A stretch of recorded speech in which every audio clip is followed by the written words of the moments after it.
আল্লাহ পাক রব্বুল আলামিন আমাদেরকেও ঘন্টা বাজিয়ে দেন। ওই পরীক্ষা কেন্দ্রে কোনো পাগল যেমন বসে থেকে কলম চিবাই না, আর বসে বসে কেউ যেমন আঙুল চাবাই না, সবাই লিখতে থাকে। তার কারণ এই পরীক্ষার মধ্যে একটা মিনিট যেন সোনার হরিণ। কথা বলেন ঠিক কিনা? কথা ঠিক কিনা? একটা মিনিট যেন সোনার হরিণ। শেষের 10 মিনিট দেখার সময় নাই, শুধু কলম চালাও। কথা ঠিক কিনা? শুধু কলম চালাও। 8 নম্বর প্রশ্নের উত্তর, এরপরে আর কি আছে দেখা যাবে না। কথা ঠিক কিনা? তার কারণ সময়ের কি মূল্য। 3 ঘন্টা শেষ হয়ে গেলে ওখানে থাকার যোগ্যতা নেই, আপনাকে ঘাট ধরে বের করে দেওয়া হবে, না হলে খাতা নিয়ে চলে যাবে। কথা ঠিক কিনা? এজন্য সম্মানিত উপস্থিতি, আল্লাহ তাআলা আমাদের ঘন্টা বাজিয়ে দেন কিভাবে? আপনি ছোট থেকে, কিশোর থেকে প্রাপ্ত বয়স্ক হয়ে গেলেন, জীবন যৌবন আপনার মাঝে চলে আসলো, একটু চোখে কম দেখেন, আল্লাহ যেন আপনার জীবনের একটা ঘন্টা বাজিয়ে দিল, ও বান্দার কিন্তু সময় নাই, তোমাকে চলে আসতে হবে। কিছুদিন পরে যখন আপনার কোমরটা আগের মতো আর চলে না, বসে থাকলে উঠতে গেলে আবার আপনার খুব কষ্ট হয়ে যায়, ব্যথায় জর্জরিত আপনি, আল্লাহ যেন আরেকটা ঘন্টা বাজিয়ে দিল, বান্দারে আর বেশি সময় নাই, তোমার ফিরে আসতে হবে কবরের দিকে।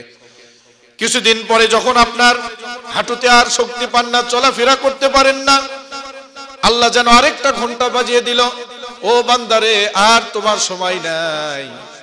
যে মানুষটা, যে বুড়ো মানুষটা কুঁজো হয়ে গিয়েছে, বুড়ো হয়ে কুঁজো হয়ে গিয়েছে, হালিয়ে হালিয়ে হাঁটে, মানুষ বলে এ কথা, দেখ এক পা কবরে গেছে। কেন বলে এ কথা? তার কারণ হচ্ছে তার দুনিয়ার জিন্দেগির হায়াতের সময়টা শেষ হয়ে গেছে, অল্প কিছুদিন পরে তাকে কবরের জিন্দেগিতে যেতে হবে। কথা বলেন ঠিক কিনা? তার মানে আমাদের জীবনের ঘন্টা পড়ছে। তো এই যে আমার চোখে চশমা, তার মানে চোখে কম দেখতেছি, ঘন্টা পড়ে গেছে। আমরা মনে করি আমাদের বয়স বাড়ে, মূলত কি বয়স বাড়ে না কমে? আল্লাহ পাক রব্বুল আলামিন আপনাকে যে হায়াত দিয়েছেন, যে সময় দিয়েছেন, যেদিন আপনার জন্ম হয়ে গেল, আপনার যে সময়টা রিজার্ভ করা আছে 60 বছর অথবা 40 বছর, আপনার যে সময়টা রিজার্ভ করা আছে, জন্মের পর থেকে 1 সেকেন্ড চলে গেল, আপনার জীবনের হায়াত থেকে 1টা সেকেন্ড চলে গেল, 1 দিন চলে গেল, 1 বছর চলে গেল, মাস চলে গেল, 2টা বছর চলে গেল, আপনার জীবন থেকে 2টা বছর গেল, 3 বছর গেল। আপনি ওই 3 বছর, 3 ঘন্টা, 1 ঘন্টা, 1 মিনিট, 1টা সেকেন্ড কি আপনি ফিরে পাবেন? পাবেন না।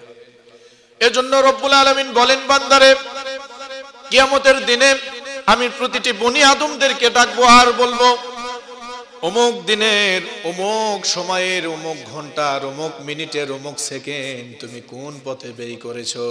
ও যুবক ভাইরা, ও যুবতী মায়েরা, ও মা বোনেরা, একটু দিলের কানে শোনেন। আল্লাহ যদি আপনারে জিজ্ঞেস করে, ও আল্লাহর বান্দি, ওই সময়টা তুমি কোন পথে ব্যয় করেছো, আপনি তো বলতে পারবেন না। আপনি তো বলতে পারবেন না, বাকরুদ্ধ হয়ে যাবেন, খামোশ হয়ে যাবেন, কিভাবে বলবেন? এজন্য রব্বুল আলামিন কিয়ামতের দিনে মানুষের জবানকে বন্ধ করে দিবে, অঙ্গ প্রত্যঙ্গগুলো জবান খুলে দেওয়া হবে, চোখ আপনার সাক্ষী দিবে, হাত সাক্ষী দিয়ে দিবে।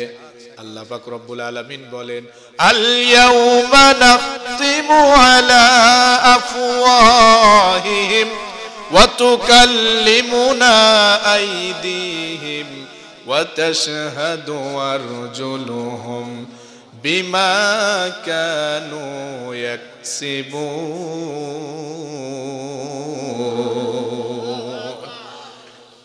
সেদিন আপনার মুখ বন্ধ হয়ে যাবে, কিন্তু সমস্ত অঙ্গ প্রত্যঙ্গের জবানগুলো খুলে দেওয়া হবে। দুনিয়াতে যা কিছু আপনি কামাই করেছেন, অঙ্গ প্রত্যঙ্গ সব কিছু বলে দেওয়া শুরু করে দিবে।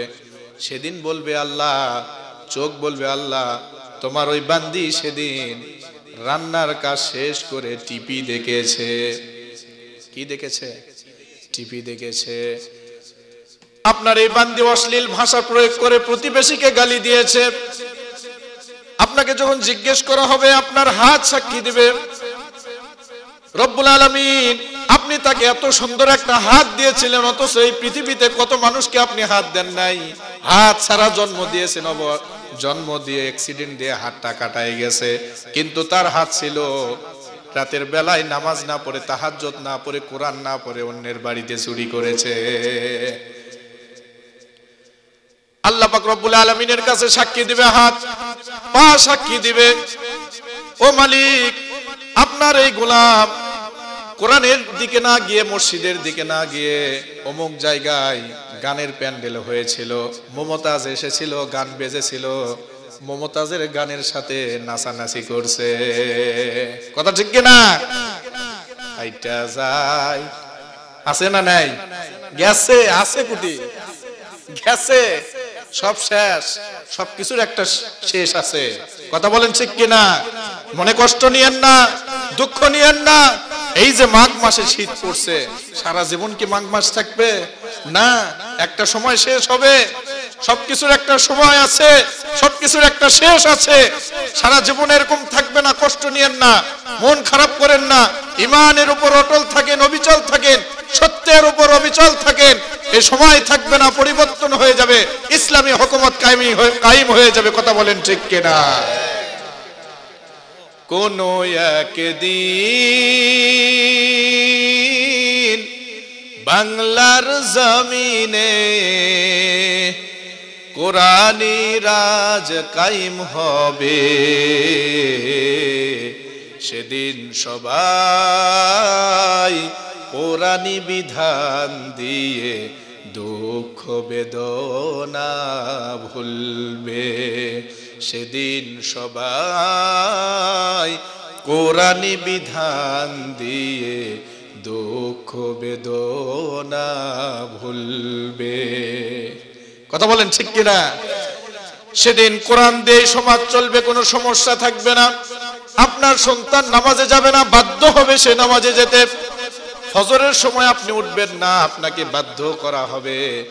ইমামদেরকে তালিকা দেওয়া হবে, ফজরের নামাজে কে কে আসবে না তাদের নাম তালিকা করে থানায় জমা দিবেন।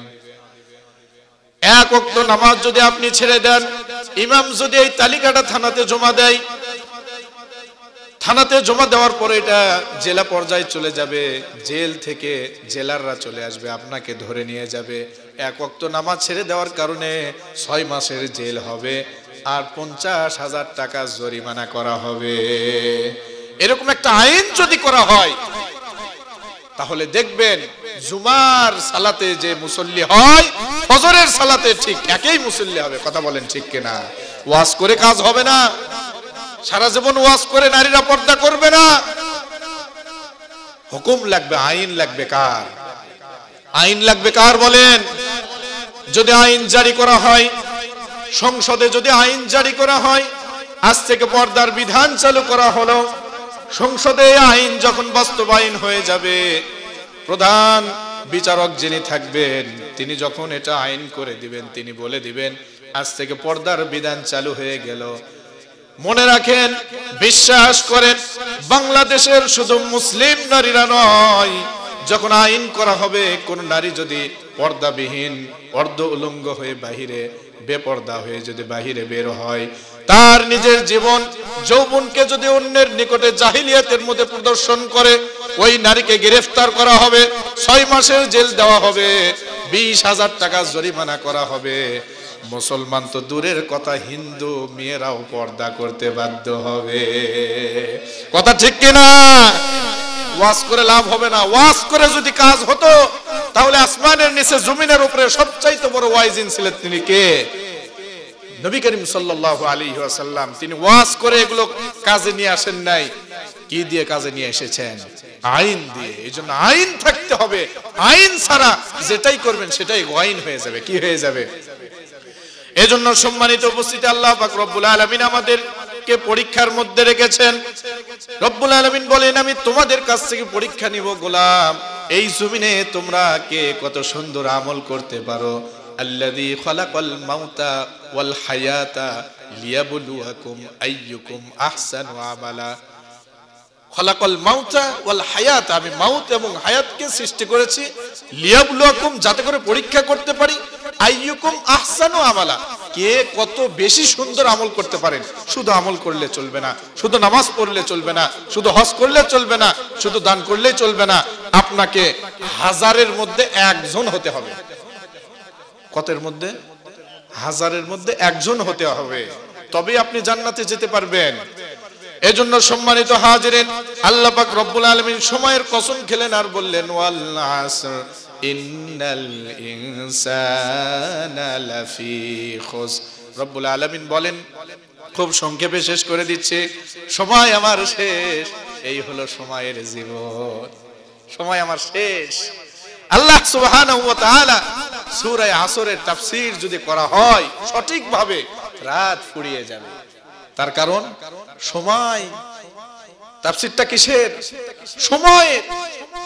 জীবন শেষ হয়ে যাবে, হায়াত শেষ হয়ে যাবে, এর ব্যাখ্যা করে শেষ করা যাবে না। তাই সংক্ষেপে শেষ করছি। আল্লাহ পাক রব্বুল আলামিন বলেন, ইন্নাল ইনসান, নিশ্চয় মানুষ, লাফি খুসর, ক্ষতির মধ্যে, সমস্ত মানুষ ক্ষতির মধ্যে। আল্লাহ